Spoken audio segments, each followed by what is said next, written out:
Orang yang bunuh diri masuk ke dalam laut atau terjun dari gedung yang tinggi, maka dia terjun terus ke dalam api neraka, naik lagi, masuk lagi, naik lagi, masuk lagi.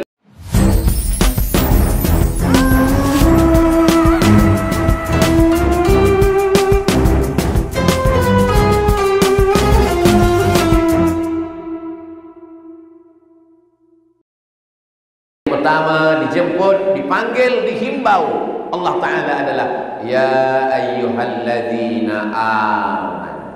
Selepas percaya barulah dia pindah kepada yang dua, ittaqullah, takut kepada Allah Subhanahu wa ta'ala. Takut panas, kita hidupkan aircon. Takut panas, kita guna aircon supaya sejuk. Takut sejuk, kita pakai jaket supaya badan kita hangat, panas. Makna takwa adalah melakukan sesuatu supaya yang ditakutkan tak terjadi. Percaya kepada Allah, percaya bahwa kita akan mati, percaya bahwa ada surga, percaya bahwa ada neraka yang tak nampak sekarang.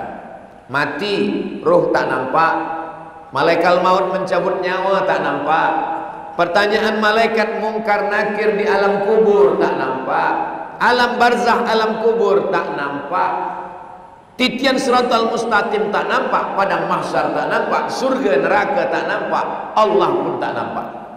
Percaya kepada yang tak nampak itu keyakinan yang kuat, disebut dengan iman. Selepas kita percaya, ada rasa takut dalam hati. Takut mati su'ul khatimah, takut tak boleh menjawab pertanyaan soalan mungkar nakir, takut di padang mahsyar kepanasan, takut tak boleh meniti titian siratal mustaqim, takut tak selamat saat timbangan amal ditimbang, takut kita tak selamat daripada neraka. Maka rasa takut itu disebut dengan takwa. Sama seperti kita pergi kepada doktor. Pergi kepada doktor, doktor cakap nampaknya gula diabetes, ini nampaknya gula tinggi. Ustaz Abdul Samad, ini nampaknya gula tinggi. Ustaz baru balik dari Pulau Pinang. Ya, ini banyak teh tarik. Ini nampaknya kolesterol naik nih. Kenapa? Karena hari-hari musangking. Percaya kepada cakap doktor itu disebut dengan iman. Maka jangan percaya, sebab nanti rukun iman bertambah jadi 7. Antuk minabillah wa malaikatihi wa kutubihi wa rusulihi wal yaumil akhir wa bil qadari khairihi wa syarrihi wa bi doktorihi. Percaya kepada cakap dia, itu namanya iman. Selepas percaya datang takwa. Saya tengok-tengok Ustaz Somad ini gula tinggi, kolesterol tinggi, maka jangan banyak makan daging, mesti banyak jogging, banyak berjalan, berehat. Percaya, selepas percaya datang takwa. Takut. Maka ketakutan itu datang dari percaya. Kalau kita tengok ada orang mengaku Muslim, awak Islam, saya Islam, kenapa tak sembahyang? Nantilah tunggu tua sikit. Sebenarnya dalam hati dia percaya tak percaya. Iya ke Tuhan ni ada? Iya ke malaikat ni ada? Iya ke azab kubur ni ada? Jadi kalau ada orang dah bagi tahu, doktor dah bagi tahu, jangan minum gula, jangan makan santan, jangan makan kambing, tapi dia terus buat, sebenarnya dia tak percaya. Percaya tak percaya. Maka kita sebenar-benar iman, betul-betul percaya. Awak nak pergi ke mana? Saya nak pergi pusing-pusing Melaka. Oh, awak mesti berhati-hati. Sebab apa? Sebab di sana ada polis. Mendengar ada polis, dia percaya. Selepas percaya, datang takutnya. Takut itu datang dari percaya. Kenapa orang tak takut? Sebab tak percaya. Kenapa tak percaya? Dia mendustakan Nabi Muhammad sallallahu alaihi wasallam. Jadi masalah dunia ini sekarang adalah masalah iman, masalah politik, masalah ekonomi, masalah dunia. Masalah utamanya adalah masalah iman. Tidak percaya kepada yang disebutkan oleh Nabi Muhammad sallallahu alaihi wasallam. Apakah Quran yang dibaca oleh Nabi Abu Bakar, Umar, Utsman, Ali sama dengan Quran yang kita baca sekarang? Sama, tak kurang sikit pun. Apakah hadis Sahih Bukhari, Sahih Muslim, Sunan Abi Daud, Sunan Nasa'i, Sunan Ibn Majah, Muwatta Malik, Sunan Ad-Darimi, Musnad Ahmad bin Hanbal, Musannaf Ibn Abi Syaibah sama? Bahasa Arab yang sama. Masalah kita adalah masalah percaya atau tidak percaya. Itulah yang sedang kita tanamkan ke dalam hati ummah ini, bahwa kita akan mati, bahwa selepas mati tak selesai. Ustaz Abdul Somad, ini Pulau Semenanjung, ini Pulau Pinang. Nanti kita akan menyeberang titian Shiratal Mustaqim. Dulu banyak orang terjun ke dalam laut sebab merasa dunia ini tempat masalah, lalu kemudian menyelesaikan masalah masuk ke dalam laut. Dalam Islam, membunuh diri bukan menyelesaikan masalah. Kalaulah bunuh diri itu menyelesaikan masalah, oh sedapnya hidup. Ada masalah sedikit, bunuh diri. Orang yang bunuh diri menggunakan pisau, maka dia selepas mati itu dia akan menghantamkan api neraka ke jantungnya sampai hari kiamat. Orang yang bunuh diri masuk ke dalam laut atau terjun dari gedung yang tinggi, maka dia terjun terus ke dalam api neraka, naik lagi, masuk lagi, naik lagi, masuk lagi, sampai bila? Kullama nadijat juluduhum, ketika kulit dia melepuh, masak, badalna juludan ghairaha, kami ganti dengan kulit yang baru, liyadzuqul azab, supaya dia merasakan azab Allah Subhanahu wa ta'ala. Ada orang yang mati, tapi matinya sekejap. Mati pagi, petang hidup balik. Atau mati 2 hari, lepas itu hidup lagi.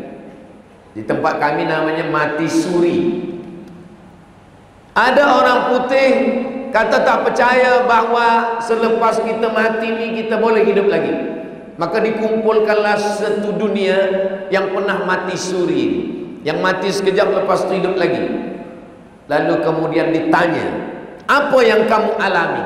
Semuanya dengan satu soalan, tapi jawabannya sama semua. Selepas kami mati, kami merasakan roh kami keluar dari jasad, kami merasa dibawa ke satu tempat. Di tempat itu kami melalui suatu perjalanan sampai ke satu tempat lagi.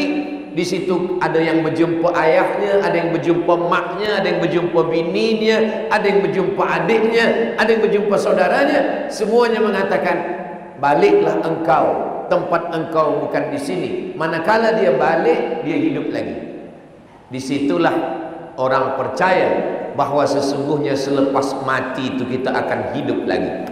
Saya pekan lepas jumpa dengan orang yang pengsan, lepas itu 12 jam dia hidup lagi. Lalu saya tanya pertanyaan, soalan yang sama, apa yang awak rasakan masa koma? Kata dia, saya merasa hilang. Selepas itu saya pergi ke suatu tempat, saya jumpa dengan arwah mak saya, dan mak saya berkata, baliklah engkau, tempat engkau bukan di sini, sebab belum masanya. Masa saya suruh balik itulah saya hidup lagi. Jadi puan-tuan, mana tahu mengalami yang macam ini, kalau jumpa nanti suruh dia balik, cepat balik. Ini boleh terjadi pada saya, boleh terjadi pada tuan, boleh terjadi pada puan. Ini bukan mati, ini sebenarnya pengsan. Allah ingin tunjukkan bahawa yang kamu katakan tak nampak itu sebenarnya nyata. Itulah kenapa banyak orang masuk Islam selepas dia mati suri itu. Mati ini sekali, kullu nafsin dha'iqatul maut, mati, selepas itu tak ada mati lagi. Tapi ini hanya setakat sanurihim ayatina fil afaq, kami akan tunjukkan tanda-tanda kebesaran kami di alam semesta, hatta yatabayyana lahum annahul haq, sampai mereka yakin bahwa ini adalah kebenaran yang nyata. Susah untuk menjelaskan sesuatu yang tak nampak, sesuatu yang, jangankan cerita tentang azab kubur, jangankan cerita tentang sakaratul maut, jangankan bercerita tentang surga neraka, bercerita tentang macam mana sedapnya nasi kandar.